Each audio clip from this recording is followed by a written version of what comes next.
Bonjour, bienvenue, édition spéciale de défense sur i24 News. Nous sommes ici à Rosh Hanikra, au poste frontière, tout près de la frontière libanaise. Il y a 9 ans, la guerre éclatait entre le Hezbollah et Israël. L'armée israélienne se fixe alors deux objectifs. Tout d'abord, faire cesser les tirs incessants de Katyusha sur le nord d'Israël, mais également ramener à la maison 2 soldats israéliens qui ont été kidnappés par le Hezbollah. C'était le 12 juillet. C'est ici même qu'ils vont récupérer leurs dépouilles lors d'un échange de prisonniers ici à Rosh Hanikra. Alors 9 ans plus tard, doit-on s'attendre à une nouvelle confrontation face au Hezbollah? Qu'est-ce qui a changé dans la stratégie de Tsahal? Ça à suivre sur Défense. 12 juillet 2006, à 9h30, les forces du Hezbollah lancent des dizaines de roquettes sur les villes du nord d'Israël. En même temps, le Hezbollah attaque le périmètre de sécurité tout près de la frontière avec Israël, ici, dans le village de Zarit, et y attaque 2 véhicules de Tsahal où se trouvaient Eldad Regev et Ehud Golvasser, qui étaient à un jour de terminer leur réserve militaire. Ces derniers ont été blessés et kidnappés. Pendant les premiers jours de la guerre, les cibles principales des attaques aériennes de Tsahal se sont concentrées dans la région de Beyrouth, et ce, avec le soutien de la communauté internationale. La réponse du Hezbollah est forte. La portée de leurs missiles Katyusha s'est étendue. Il existe désormais un risque que celle-ci touche des villes comme Haïfa, Tibériade, Afula et Hedera, qui n'avaient jamais été touchées auparavant. 1 million de résidents de l'État d'Israël, cible potentielle de missiles du Hezbollah.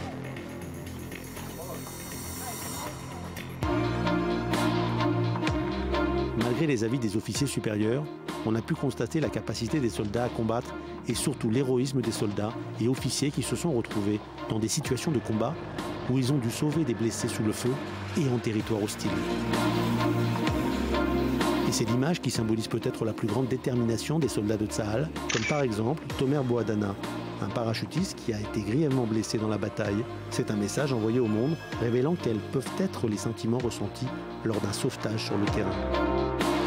Mais le soutien de la communauté internationale gagné par Israël au début de l'opération commence à s'effriter. Le lendemain du lancement de l'opération terrestre, le Conseil de sécurité de l'ONU accepte la résolution 1701 appelant à un cessez-le-feu. Mais malgré cela, l'armée israélienne continue à se battre en augmentant son emprise sur le sud du Liban. Cette opération au sud-Liban reste controversée à ce jour. L'incursion terrestre a pris fin 48 heures plus tard, mais a coûté la vie à 33 soldats et en a blessé 60 autres. Le 14 août, à 8 heures, la résolution 1701 du Conseil de sécurité entre en vigueur en interdisant l'entrée d'armes dans le sud du Liban. Suite à cette décision, et après 34 jours, la deuxième guerre du Liban se termine. Le premier invité était aux premières loges de cette deuxième guerre du Liban. Il était le chef d'état-major adjoint de Tsahal, général Moshe Kaplinski. Bonjour. Bonjour. Alors vous étiez donc le chef d'état-major adjoint, on l'a dit, lors de cette guerre. Si vous disposiez d'une machine à remonter le temps, qu'est-ce que vous auriez fait autrement? Premièrement, une guerre doit s'analyser d'après ses résultats. Pourquoi commencer par un changement? Nous sommes ici, 9 ans après la guerre, la frontière est calme, il n'y a pas de troupes du Hezbollah à proximité comme c'était le cas avant la guerre. Les résultats parlent pour eux-mêmes. Vous dites que l'armée israélienne a rétabli sa force de dissuasion. J'en suis convaincu. À l'intérieur même de l'armée, à la suite de cette guerre, nous avons appris beaucoup. Nous avons fixé et organisé certaines choses et je suis sûr, je sais, que l'armée a pris les mesures nécessaires. Alors c'est vrai que cette frontière elle est stable et pourtant à la fin de cette guerre on a entendu de nombreuses critiques, on peut en citer deux. La première c'était que l'armée n'était pas assez préparée à faire face au Hezbollah et la deuxième c'était que le commandement n'allait pas au front. Encore une fois, beaucoup de choses ont été apprises par l'armée après cette guerre, comme après chaque événement et surtout après un conflit d'une telle ampleur. Tsahal a entrepris un très gros travail d'analyse sur la place des commandants sur le champ de bataille, sur les entraînements. Et comme nous l'avons vu ces 9 dernières années, l'armée sait prendre en compte ces leçons. Oui, il y avait également un problème de définition. Vous l'avez dit vous-même, on ne l'avait pas défini cet affrontement comme une guerre.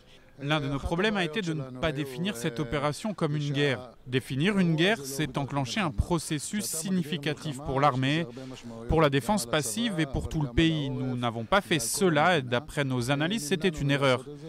Ça a beaucoup influencé l'état d'esprit de tout le monde, des commandants, des soldats, mais aussi des ministres de gouvernement. Et j'espère que la prochaine fois, ce sera mieux défini. Alors vous nous dites en tout cas qu'ils sont prêts, que l'armée israélienne est prête à un nouveau conflit avec le Hezbollah. La question, c'est quand est-ce qu'il aura lieu ce conflit au vu du contexte actuel? Qu'est-ce que vous en pensez? Je ne sais pas quand sera déclenchée la prochaine guerre. Je sais que le Hezbollah est empêtré jusqu'au cou en Syrie. Ils y connaissent de nombreux revers, mais je ne pense pas que cela influencera le timing du déclenchement d'une prochaine confrontation. Vous savez, le Hezbollah est une organisation terroriste dirigée par l'Iran. Et quand les Iraniens diront au Hezbollah qu'il est temps de déclencher une opération, ils trouveront le bon prétexte et agiront. L'armée israélienne doit être prête, l'armée israélienne doit être toujours prête. Merci beaucoup, Général Kaplitsky, pour cette interview. Et j'accueille à présent Maxime Pérez, bonjour. Bonjour Daniel. Vous avez couvert cette guerre en tant que correspondant militaire. Quels souvenirs vous en gardez ? Une guerre extrêmement dure pour l'arrière-front à l'époque, même si le ratio de roquettes tirées contre la population israélienne, les villes du nord notamment, était de l'ordre de 150 par jour, 150 projectiles. C'est à peu près ce qui a été tiré en moyenne lors de la dernière guerre à Gaza par le Hamas, sauf qu'aujourd'hui, 10 ans plus tard quasiment, le Hezbollah s'est réarmé massivement et ses capacités de tir ont été décuplées. On parle aujourd'hui de potentiel de frappe évalué de 1000 à 1500 par jour, ce qui est absolument considérable. Et comment est-ce que l'armée se prépare justement à cette perspective? Le Hezbollah qui s'est renforcé, concrètement, quelles sont les mesures qui sont prises en cas de prochain conflit avec le Hezbollah? Bon, alors il y a d'abord tout le volet de la défense antiaérienne avec tous ces développements de systèmes antimissiles du dôme de fer au Hetz pour les missiles de longue portée en passant par le système baguette magique qui devrait être opérationnel dès l'année prochaine, l'année 2016. Mais à côté de ça, évidemment, il y a des précautions à prendre au niveau de l'arrière-front. La population israélienne sera exposée, notamment ici même dans la région nord. Et l'armée envisage toutes sortes de plans d'urgence comme des plans d'évacuation et la création d'une zone tampon ici même sur une longueur de 4 km en direction de Haïfa pour éviter un maximum les pertes civiles et pour éviter évidemment tous les dommages que pourraient causer des infiltrations terroristes venant du Liban et évidemment tous ces tirs de roquettes de courte portée de Katyusha dont le Hezbollah dispose par dizaines de milliers d'exemplaires. Alors si on regarde aujourd'hui le contexte géopolitique, aujourd'hui les forces du Hezbollah sont engagées auprès de celles de Bachar al-Assad dans la guerre en Syrie. Est-ce que le Hezbollah a un intérêt aujourd'hui pour redorer son image d'engager un conflit avec Israël? Parce qu'il ne faut pas oublier qu'à l'origine, le Hezbollah se définissait comme un mouvement de résistance face à Israël et pas face aux rebelles syriens. Il faut savoir qu'aujourd'hui, dans le monde arabe, et c'est absolument incroyable. Il y a eu un retournement depuis que cette organisation est engagée en Syrie. Le Hezbollah, c'est le parti de Dieu, mais aujourd'hui, le monde arabe sunnite notamment, l'appelle le parti du diable par opposition pour son engagement en Syrie, parce qu'il participe aux basses œuvres du régime avec les forces d'Assad en Syrie. Il participe au massacre, à la conquête de villes tenues par la rébellion, avec beaucoup de férocité, comme le fait en ce moment même le régime dans la ville de Zabadani, près de la frontière libanaise. Tout cela, évidemment, a largement écorné son image. Et on peut penser, effectivement, qu'ouvrir un conflit contre Israël peut l'aider à redorer son blason. Israël est un dénominateur commun, un ennemi commun pour beaucoup de pays du monde arabe. Mais aujourd'hui, il y a un problème de timing. Le Hezbollah reste une organisation paramilitaire, certes dotée d'une puissance proche de beaucoup d'armées de la région, peut-être même de beaucoup d'armées européennes en matière de roquettes et de missiles. Il n'a pas la capacité de mener deux fronts simultanés. En tout cas, la guerre ne sera pas efficace du point de vue du Hezbollah. La question est de savoir qui décide en dernier lieu. Aujourd'hui, il y a l'Iran, il y a le dossier du nucléaire iranien avec tout ce qu'il laisse comme point d'interrogation, à savoir est-ce qu'on se dirige vers un accord, et même si on se dirige vers un accord, quelle sera l'attitude d'Israël ou même des Occidentaux si cet accord est volé. Et à ce moment-là, si l'action militaire dont on a tant parlé ces dernières années était mise en œuvre, quelle sera alors la réaction de l'Iran? Et on peut supposer que le Hezbollah, qui a été positionné spécifiquement au sud Liban pour répondre notamment ce genre de scénario, rentrera en scène contre Israël. Est-ce que l'Iran était impliqué dans le dernier incident qu'il y a eu en janvier avec le Hezbollah? C'est un incident qui est très rare, en tout cas pendant des années, la frontière a été calme entre Israël et le Hezbollah. Oui, on peut parler de dérapage contrôlé. D'ailleurs, dans cette frappe israélienne qui a précédé, la réponse du Hezbollah à la frontière nord, on a parlé de la mort d'un général iranien dans le secteur du Golan syrien, ce qui prouve que le Hezbollah et l'Iran travaillent main dans la main. Et aujourd'hui, évidemment, les clés sont à Téhéran de ce prochain conflit. Et c'est l'Iran qui décidera en dernier recours que faire contre Israël. En tout cas, on peut rappeler qu'en 2006, lors de la deuxième guerre du Liban, le régime iranien était en colère contre Hassan Nasrallah, qui avait de son propre chef décidé de rentrer dans une guerre totale avec Israël en déclenchant un déluge de feu contre les localités du nord du pays. Merci beaucoup Maxime Pérez pour ce décryptage.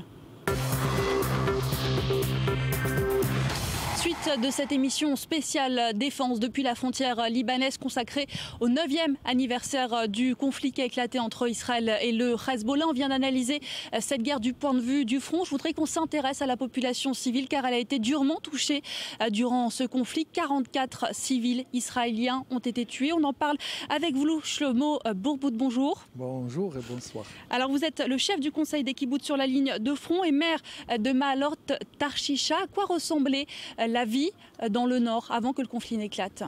D'abord, le problème dans cette région, on avait plus que 35 ans. Toujours avec l'histoire avec le Hezbollah, avec les soldats libanais de Liban. Et il y a 9 ans qu'il avait la guerre avec le Hezbollah. C'est pas tellement facile, c'est très difficile. On a été plus que 45 jours dans des abris et beaucoup de gens qui sont sortis de la frontière. Si on a à Maalot 24 000 habitants, je me rappelle qu'il y a plus que 14 000 habitants qui sont sortis de là. Et comme ça, on pouvait travailler. Sinon, c'est beaucoup de problèmes. Si on peut voir qu'est-ce qui est arrivé dans cette guerre, à Maalot seulement, ils sont tombés plus que 800 Katyusha. Vous savez qu'est-ce que c'est une petite ville au Galilée? On avait aussi 3 morts. 3 morts, il y avait beaucoup de maisons qui sont tombées, ils sont cassées. Et grâce à Dieu, depuis cette guerre jusqu'à maintenant, on voit le silence, on voit que le problème, ils ne sont pas là. Et j'espère que ce silence il va rester la même chose. On l'a vu dans la dernière guerre, ces tunnels du Hamas dans le sud d'Israël. Est-ce que vous redoutez dans le nord que le Hezbollah également ait construit des tunnels? Daniel, je te dis quelque chose. Toujours, nous on parle qu'est-ce qu'il peut faire le Hezbollah. Jamais on parle qu'est-ce qu'il peut faire Israël pour le Hezbollah. Moi, je sais très très bien, si le Hezbollah il va commencer la même chose qu'il a fait dans la guerre de Liban, les Liban ne peut pas esquitter. Comment on dit esquitter? Rester, résister. Israël va attaquer très très très bien comme ça. Vous avez confiance en l'armée israélienne pour vaincre le Hezbollah et pourtant à l'époque il y avait des critiques, on n'a pas su gérer cette guerre. D'abord on sait tout, qu'est-ce qui passe dans le Hezbollah. On sait où il y a toutes les armes armées.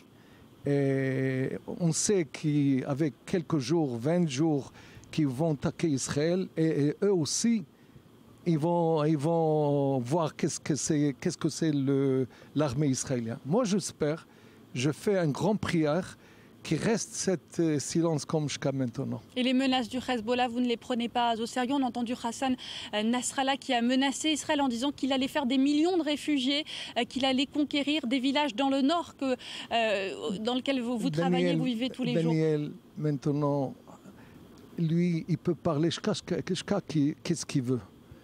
Il est en dessous de la terre. Dans son bunker. Ah bon, il peut parler. Et il y a des fois qu'un grand arabe qui part pour le peuple, pas pour Israël. Il sait qu'est-ce que c'est l'armée israélienne, qu'est-ce qu'on a fait à Hamas, à Gaza, et qu'est-ce qu'on peut faire au Liban. Moi, je dis à Hassan Nasrallah, c'est mieux qu'on commence à discuter pour faire la paix, pas faire la guerre. La guerre, comme on dit ça en français, les deux peuples, ils ne vont pas tellement bien. Il y a des morts là, il y a des morts là. Personne n'a intérêt à cette guerre. Voilà. Merci beaucoup, Shlomo Bourbout, pour cette interview. Merci à vous. Et merci à vous d'avoir suivi cette émission spéciale de défense depuis la frontière libanaise. Je vous retrouve dès la semaine prochaine pour une nouvelle immersion au cœur de la planète stratégique et militaire. Soyez là.